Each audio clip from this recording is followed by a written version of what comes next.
Tonight, New South Wales Premier releases thousands of cod into the Darling River, and emergency crews face the chaos of gale-force winds. From our 7 Spencer Golf Studios, your nightly news with Ruby Kamain begins now. Good evening. New South Wales Premier has visited Menindee as thousands of fish were released back into the Darling River following the mass fish deaths of 2018. Locals welcomed the announcement, but say policy changes are still being ignored. Stepping into murky waters, all for good reason. Good job! The Premier suited and booted for fishy business. 60,000 Murray cod returned to the Darling River, the offspring of fish rescued during the mass deaths of 2018. The fish have travelled hundreds of kilometres to get here. It's been quite a long journey, but an important one. Dubbed Noah's Ark, today's stocking is part of a $10 million fish rescue strategy. The depths of the drought, we lost between 3 and 3.5 million native fish. But there's no certainty we won't see scenes like this again. We can't guarantee it won't happen again, but we're working really hard to make sure it doesn't. While many locals welcomed today's announcement, some say it's a case of spectacle over substance and is simply a band-aid solution. We're here putting fish back in on the back of the same water policies that caused the fish kills to start with. The Water Minister was noticeably absent today, despite many community members raising concerns over water management. No, today was mainly a focus on fisheries, which is why the Minister for Agriculture is here with me. While the fish enjoy their first taste of freedom, the water policy debate looks set to continue on dry land. Lachlan Itter, 7 Spencer Golf News. Severe wind gusts of up to 100 kilometres an hour have caused a battering across the region over the weekend, with emergency services responding to a handful of call-outs. The powerful winds uprooting and downing these pines on the outskirts of Port Lincoln. While closer to town, residents were forced to run for cover as a veranda was ripped from a house and landed on a roof nearby. No one was injured. Broken Hill businesses can breathe a sigh of relief with a number of COVID restrictions easing in New South Wales today. Hospitality and retail businesses, as well as places of worship, can now have 25 people, or if that increases, the 2 people per square metre rule applies. 100 people can now gather outdoors. Dancing and singing are also permitted with up to 50 people. Gyms and nightclubs will not be increasing limits just yet. Tonight we start our look back at the year that was, beginning in Port Pirie. Coronavirus restrictions may have caused havoc for families and businesses, but there were still some positives for the city. Shari Ham sat down with Mayor Leon Stevens. Mayor Leon Stevens, thank you for speaking with me today. So 2020, what a year. It's been a roller coaster. How would you sum it up? Shari, I'd have to sum it up. It's a bit like a John Farnham comeback, really. It just kept on coming at us, didn't it? So the COVID, it was a really a horrible year for us, and I'm just looking forward to getting over and done with it into 2021. So just before COVID restrictions were implemented, we had some good news for jobs in the regions, including the abattoir approval. The abattoir is still in planning stages at the moment, so that's still going forward. And jobs, there's plenty of jobs out in this area. We're looking at, with the Upper Spencer Golf, there could be up to 9,000 jobs if all of the projects that we've got in the region come off. So COVID-19 restrictions came into place. How did Council work with the community and businesses? Working with businesses through that period of time that were being under a fair bit of stress to make sure that we would look after them as far as their rates and whatnot were concerned. There was some good news with Nearstar paying back their loan 3 years early. Why is this important to Port Pirie residents? It does sort of give us a little bit of a freeway that we're not actually worried about government influences on a business in our town, so I think it was a great move. But lead levels are still on the rise. Is this of concern? Well, it's always a concern when we're talking about lead levels. You have to imagine that the transformation that we're trying to achieve with the new TSL does have some bedding in. Going past this point, I'm sure that we're going to get better and better on that result. So local fishers have taken a hit this year. First the snapper ban and now a Port Pirie fishing ban. What's the latest? With the fishing ban itself, quite amazing to see that just lobbed upon us as it was. But Minister Basham was being very good. We're looking into that, and we would have a result before Christmas this year of perhaps reopening that ban. So thank you for your time. What's your message to residents over the festive season? The message is really clear. Enjoy your Christmas period. Be merry, be safe. If you have to travel to visit loved ones and all that sort of stuff, do use your mask and so forth. So bring it home safely, and we'll look forward to 2021. Still to come tonight, new officers join the Barrier Police District, and the Spencer Gulf Winery unveils its latest edition in the vineyard.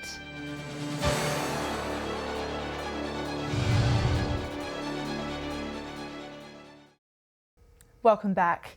2 men have been arrested following drug searches at separate properties on the York Peninsula Friday morning. Patrols attended homes at Moonta and Wallaroo after receiving a tip-off regarding illicit drugs. Police found cannabis and items associated with alleged drug trafficking. A 60-year-old Moonta man and a 55-year-old Wallaroo man will appear in court at a later date. A driver has lost his licence and had his car impounded after being caught allegedly drink driving at Roxby Downs. At around 11:30 Saturday morning, police stopped the driver of a Holden sedan for a breath test. It's alleged the 28-year-old from Roxby Downs returned a blood alcohol reading of 0.080. He was reported for drink driving and will appear in court at a later date. 4 new officers have joined Broken Hill Police and the Barrier District. The probationary constables graduated on Friday with 185 of their peers. The ceremony held at the SCG was live streamed due to COVID restrictions. They'll be looking after 234,000 square hectares of land, stretching from Wentworth on the Murray River all the way to the Queensland and South Australian borders.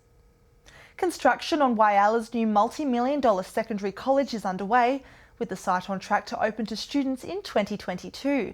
The principal's saying it's an exciting time for the Steel City. What started as piles of dirt 8 months ago, now a multi-level structural frame set to be the future for education in the Steel City. We're really excited. We've had a really good second half of the year.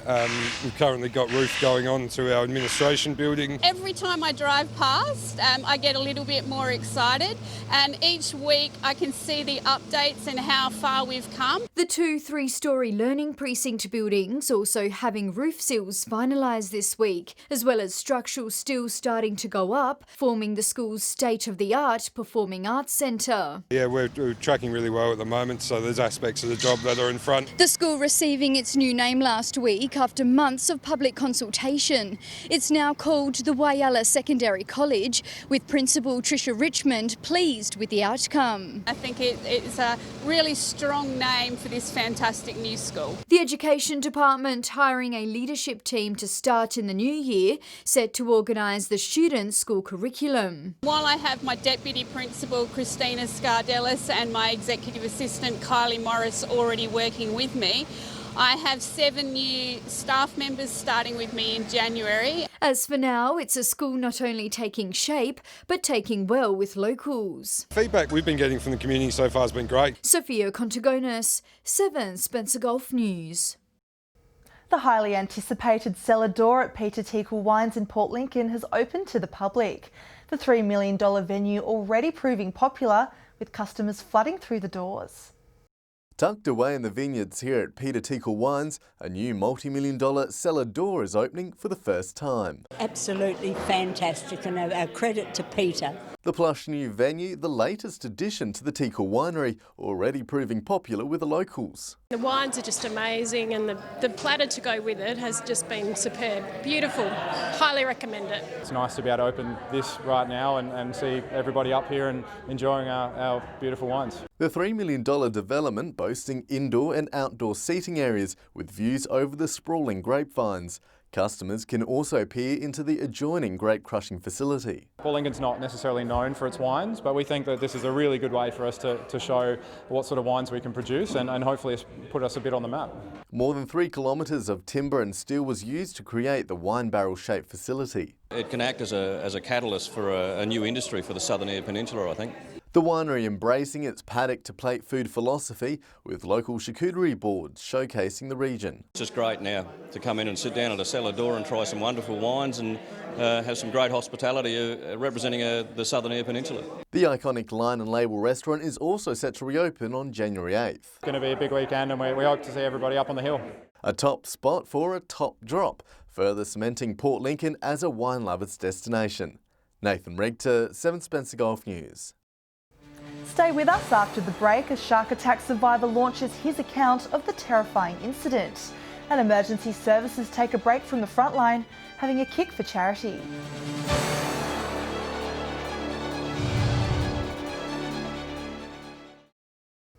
Hello again. 5 years on after losing his leg in a terrifying shark attack near Port Lincoln, surfer Chris Blows has released his first book, the novel telling the story of survival and the first responders who helped save his life. Surrounded by friends and family, Chris Blows retells the story that changed his and the community's lives forever. On Anzac Day 2015, I was surfing a spot called Right Point Fisheries Bay, and I was attacked by a shark. The 6-metre great white taking off Chris's leg, his friends dragging him to shore, then rushing him to Port Lincoln Hospital. Dr. Michelle Cresp was the emergency doctor on shift that day. It was part nightmare and slightly surreal. He was flown to Adelaide in a critical condition where he made a remarkable recovery. 5 years later, and Chris is back on Eyre Peninsula, launching his book and revisiting the community who helped save his life. It was probably a little bit of a surreal experience going back to Fisheries Bay with everyone, but it was quite enjoyable to share our story and find out everyone's perspective on the day. Lovingly nicknamed Doc, Michelle encouraged Chris to write down what happened, working together to tell the story. But we also wanted to express how very often in these circumstances, including shark attacks, bystanders, first responders, friends and family are often more traumatised than the victim himself. The duo is planning to launch their book in Adelaide this week. Nathan Regter, 7 Spencer Golf News. The new Changing Places toilet facility along Whyala's foreshore officially opened to the public this morning. Part of the state government's $1 million program, the structure is aiming to improve access for people living with a disability. Cutting the ribbon to this newly built facility, for Zia Westerman, it's a structure that is life-changing. It's very exciting. This is going to be great for Whyala to have something like this. Lobbying for the Changing Places facility for 6 years, Zia says she first experienced this specific bathroom over in Adelaide. She was able to spend the whole day out with her sister without worrying about having to rush back to the hotel room just to use the toilet. That was an amazing trip.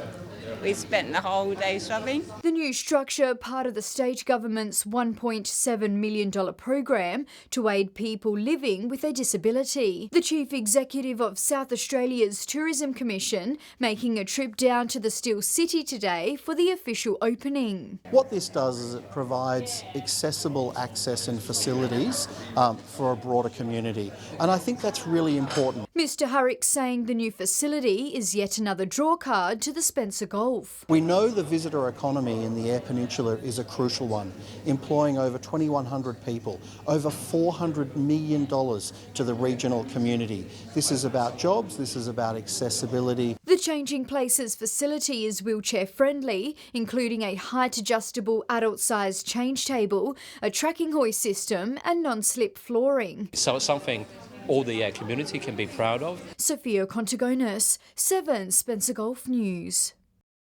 South Augusta Football Club secured a win against the Emergency Services side over the weekend. The club's charity match was in aid of a young footballer who was seriously injured during last season's preliminary finals. Brothers uniting for a good cause. Around 500 people coming together at Central Oval, raising some much-needed funds to support South Augusta footballer Will Belitho on his long road to recovery after breaking his back. It's for a really good cause, and Gary and I know the Belitho family very, very well, so we're happy, very, very happy to do it. Apart from a special visit from Santa Claus, the main event, seeing the South Augusta All-Stars take on the Emergency Services side, made up of police, AMBOs, fireys and Clontarf Foundation members. We will really try to raise some money there, sell some raffle tickets as well, anything to help Will. Just get behind him. He seems like a reasonable fellow and we want to do the best we can. We've got some of the boys in our program that are playing in the game today as well, so it'd be good to see them put their skills on display and have some fun playing against some of the better players in town. Despite the emergency services giving the All-Stars a run for their money, ex-South coaches led the All-Stars to a 1-point victory. It's a real thrill to see it. It's fantastic, and very much a lot of work done by Michael Kerrin and Nick Aaron from our football club, South Augusta Football Club, and put the day on. So congratulations to them. Will attending the match, presenting a trophy to the winning team, saying he is grateful to have the community rally behind him. I'm incredibly grateful for the local people that have helped me out and other people from the local areas. It's incredibly humbling to just know people have your back. Souths would like to thank SGL clubs for their support. Katrina Musson, 7 Spencer Golf News. Stay with us after the break. A rainy weekend for cricket across the region, and we'll have the weather details with Alex.